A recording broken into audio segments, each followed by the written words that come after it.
মরতে হয় যাও, জান্নাত জাহান্নামের মাঝখানে একটা জায়গা আছে, জায়গাটার নাম হলো আরাফ। এই আরাফের মধ্যখানে যে দাঁড়া, ওখানে যে মালাকুল মউত কাঁপতে থাকবে। মালাকুল মউত বলবে, আল্লাহ সৃষ্টির শুরুতে যদি জানতাম সবাইকে মৃত্যুদান করার পরে, রূহ কবজ করার পরে আমাকেও মরতে হবে, তাহলে এই কঠিন দায়িত্বের ব্যাপারে আপনার কাছে ক্ষমা চাইতাম। আজকে আমারও যে ভাগ্য বরণ করে নিতে হবে সৃষ্টির শুরুতে, আমি এটা কল্পনাই করতে পারিনি। আল্লাহ বলবেন, নো টক, মুত ইয়া মালাকাল মাউত, মরে যা, মরে যাও।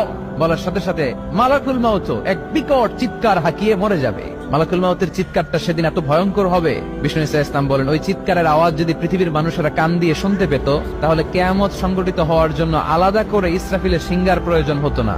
ওই চিৎকারের আওয়াজে প্রতিটা মানুষ কানের পর্দা ফেটে ওই জায়গায় লাশ হয়ে পড়ে যেত। এবার ডানে বায়ে সামনে পেছনে উপরে নিচে কেউ নাই, একজন ছাড়া। জোরে বলতে হবে, তিনি কে?